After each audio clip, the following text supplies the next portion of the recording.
Okay, so this may be the most vulnerable and open that I've ever been, but I wanted to give you some insight on where I've been the past few years of my life and a couple of the major events that have kind of shaped me into where I'm at today. And so this kind of started around like 2013-ish, and I guess looking back, I was leading a pretty decent life at the time. You know, although my background has always been in fitness, I took a construction job working ridiculous hours out of town, framing, you know, doing like hospitals and government buildings and things like that.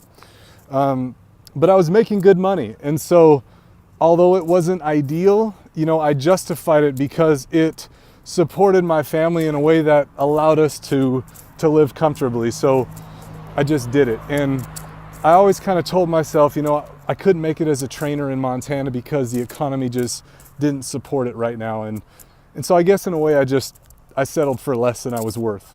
So it was like October 2013. I remember it was like a Thursday morning at 9 a.m. and I went over to my longtime football coach's house. And I mean, this man is my mentor, my father figure. I mean, this man is my best friend, right? And so I get to his house and I'm knocking at the door, no answer. It's like kind of weird. This guy's a morning person. What the hell, you know, where is he at? And so I noticed that his truck was still in the garage, but the shades were drawn. I started calling him, no answer. And so I ended up breaking the door down. I ended up breaking the door down to get into his house. And I get inside and I'm like, Coach, what's going, you know, where you at? And so I went downstairs into his bedroom and he was in bed. So I was like, whew, okay, I thought something had happened. And so I go in there and this guy's still in bed. So I like pull back the sheet to wake him up, and he was dead. And by this time, rigor mortis had already set in. You know, he was several shades of purple, and it was bad. But I immediately ran out of the house, sat on the porch for a second, kind of gathered my thoughts, and then I called 911, and I just sat there until the ambulance showed up.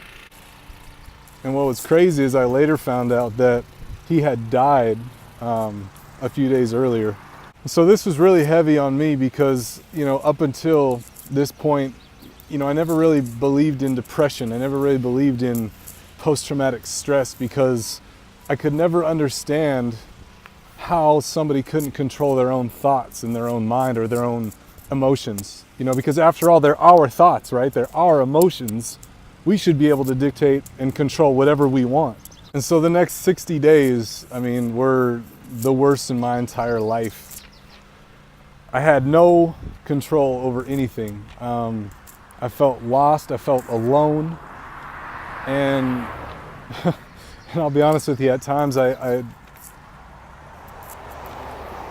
didn't care whether I lived or died. I didn't care.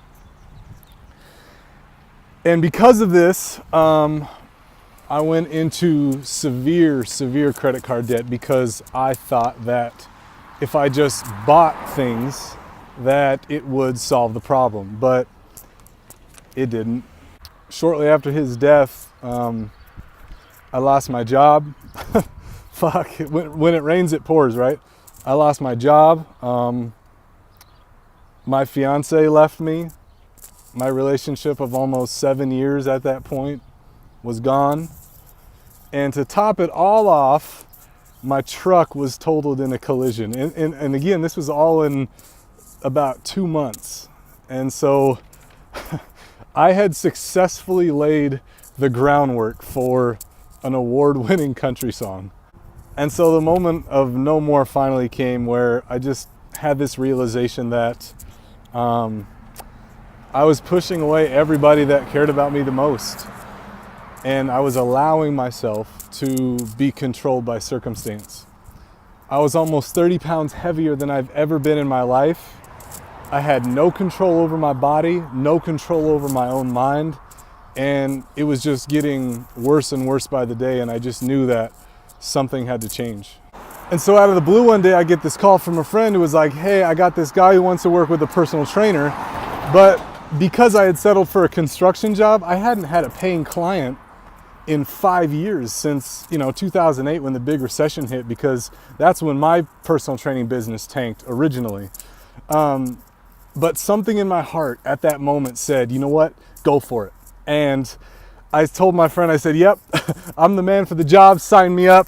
And I had my first paying client in 5 years in less than 30 seconds. And I remember hanging up the phone and immediately was just so scared, so nervous.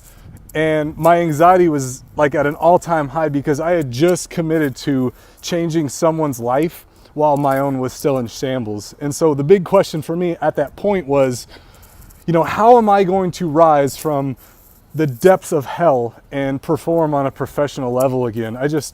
I felt so far gone.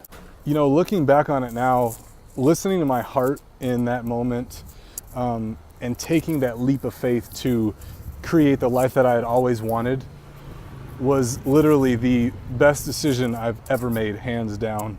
And that very same day I signed that client, I went straight to Lone Pine and started running to get in better shape. And if you know me, if you knew me, you knew that I hated running. I hated it.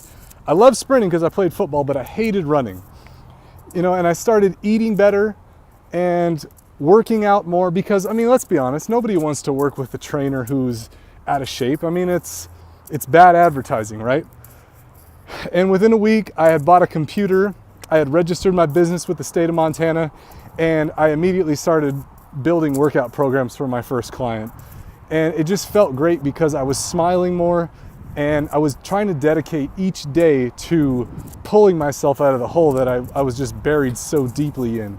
And as a result of taking massive, massive action to change my life, I walk taller and I handle my business like a man, and I'm not afraid to show my emotions. I'm no longer burdened by that negative self-talk that just used to run my life every single day. I'm a better father because now I'm living a healthier lifestyle, and I'm living and modeling the same principles that I want my kids to grow up knowing. I'm able to serve others on the highest level because I know that whatever I put my mind to, I can create it.